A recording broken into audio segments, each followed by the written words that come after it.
ఉగ్రదాడి నేపథ్యంలో భారత్ పాక్ మధ్య తీవ్ర ఉద్రిక్త పరిస్థితులైతే నెలకొన్నాయి. ఈ ఉగ్రదాడికి భారతదేశం ప్రతీకారం తీర్చుకుంది. ఆపరేషన్ సింధూర్ పేరుతో భారత సైన్యం పాక్ ఆక్రమిత కాశ్మీర్ లోని 9 ఉగ్ర స్థావరాలపై వైమానిక దాడులు చేపట్టింది. భారత సైన్యం జరిపిన యొక్క వైమానిక దాడుల్లో దాదాపు 100 మంది ఉగ్రవాదులు హతమైనట్లు సమాచారం. ఈ దాడుల తర్వాత భారత్ పాక్ అంతర్జాతీయ సరిహద్దు వెంట పాక్ ఆర్మీ రెచ్చిపోయి కాల్పులకు తెగబడింది. దీంతో రెండు దేశాల మధ్య యుద్ధానికి తొలి అడుగులు పడినట్లు అనిపిస్తుంది. మరోవైపు భారత్ బుధవారం దేశవ్యాప్తంగా మాక్ డ్రిల్ నిర్వహించింది. యుద్ధం వంటి అత్యవసర పరిస్థితుల్లో పౌరులు ఎలా స్పందించాలనే విషయంపై అవగాహన కల్పించింది. ఈ నేపథ్యంలో ఇరు దేశాల బలం ఎంత, ఏ దేశం వద్ద ఎన్ని ఆయుధాలు ఉన్నాయి, ఎంత సైన్యం ఉంది, ఇరు దేశాల మధ్య యుద్ధం వస్తే నెక్స్ట్ పరిస్థితి ఏంటి అనే దానిపై సారత్వ ఆసక్తి అయితే నెలకొంది. గ్లోబల్ ఫైర్ పవర్ వెబ్సైట్ ప్రకారం 2025 మిలిటరీ ర్యాంకింగ్ లో భారతదేశం పాకిస్తాన్ కంటే ముందు స్థానంలోనే ఉంది.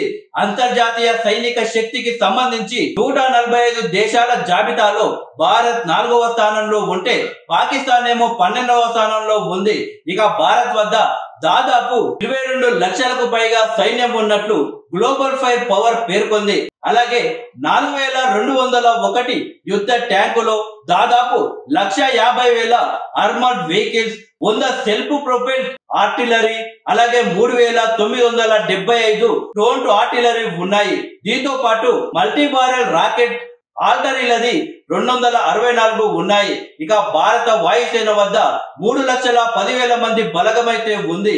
అలాగే 2229 విమానాలు ఉండగా వాటిలో 513 ఫైటర్ విమానాలు, 270 రవాణా విమానాలు, 130 అటాక్ ఎయిర్ క్రాఫ్ట్లు, 351 శిక్షణ విమానాలు, 6 ట్యాంకర్ ఫ్లీట్ ఎయిర్ క్రాఫ్ట్లు ఉన్నాయి. అంతేకాదు భారత సైన్యానికి చెందిన 3 విభాగాల దగ్గర 899 హెలికాప్టర్లు ఉన్నాయి.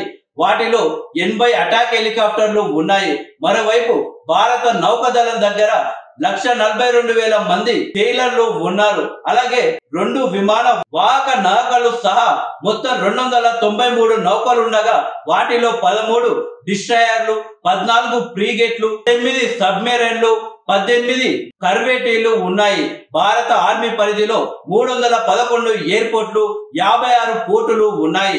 ఇక పాకిస్తాన్ సైన్యంలో దాదాపు 13,11,000 మంది సైనికులు ఉన్నారు. 1,24,000 మంది నౌకాదళ సిబ్బంది అయితే ఉంది. 78,000 వైమానిక సిబ్బంది ఉన్నారు. ఇక పాక్ దగ్గర మొత్తం 1,399 ఎయిర్ క్రాఫ్ట్లు ఉండగా వాటిలో 328 ఫైటర్ జెట్లు, 90 అటాక్ టైప్స్, 64 ట్రాన్స్పోర్ట్ విమానాలు, 525 ట్రైనర్లు, 4 ట్యాంకర్ ఫ్లీట్లు, 373 హెలికాప్టర్లు ఉండగా అందులో 57 అటాక్ హెలికాప్టర్లు ఉన్నాయి. అదే విధంగా 2,627 ట్యాంకులు, 662 self propeller artillery, 2,629 towed artillery, 600 multi barrel ఆర్టిలరీలు ఉన్నాయి. ఇక పాకిస్తాన్ నౌకాదళం దగ్గర మొత్తం 121 యుద్ధ నౌకలు ఉన్నాయి. వాటిలో 9 ఫ్రీగేట్లు, 9 కార్వెట్లు, 8 సబ్మెరైన్లు, 69 పెట్రోల్ నౌకలు ఉన్నాయి. పాక్ ఆర్మీ పరిధిలో 3 పోర్టులు మాత్రమే ఉన్నాయి. ఇంకా 116 ఎయిర్పోర్టులు, 60 మార్చట్ మైరన్ పీట్లు ఉన్నాయి. Swedish think tank Stockholm international peace research institute ప్రకారం భారత్ దగ్గర 172 న్యూక్లియర్ వార్ హెడ్లు ఉండగా పాకిస్తాన్ దగ్గర 170 మాత్రమే ఉన్నాయి. రెండు దేశాలు ఎన్ని అణు ఆయుధాలను ఉన్నాయనేది మాత్రం ఇక స్పష్టత అయితే లేదు. ఇక గత ఏడాది నుంచి ఇరు దేశాలు తమ డ్రోన్ల సంఖ్యను కూడా భారీగా పెంచుకున్నాయి. భారత్ తో పోలిస్తే పాకిస్తాన్ దగ్గర తక్కువ డ్రోన్లు ఉన్నాయి. కానీ పాక్ దగ్గర అనేక రకాల సామర్థ్యం ఉన్న 10 నుంచి 11 రకాల డ్రోన్లు అయితే ఉన్నట్లు సమాచారం. టర్కీ, చైనా నుంచి పాకిస్తాన్ డ్రోన్లు దిగుమతి చేసుకుంటుంది. జర్మనీ, ఇటలీ నుంచి కూడా పాకిస్తాన్ డ్రోన్లు కొనుగోలు చేసింది.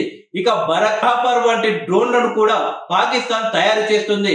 టర్కీకి చెందిన అధునాతన బైరక్షర్ డ్రోన్లు TB2, ఏకేఎన్జీ పాకిస్తాన్ దగ్గర ఉన్నాయి. వాంగ్లాంగ్ 2 CH-4 వంటి డ్రోన్లు కూడా చైనా నుంచి పాక్ కొనుగోలు చేసింది.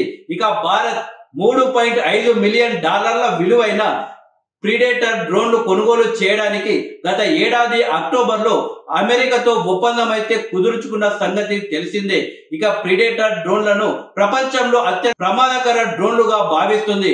వీటితో పాటు $500 మిలియన్ల విలువైన బాంబులు, లేజర్ గైడెడ్ మిసైల్స్ కూడా భారత్ కొనుగోలు చేయనుంది. ఆ డ్రోన్లతో నిర్దేశిత లక్ష్యాలను ఛేదించవచ్చు.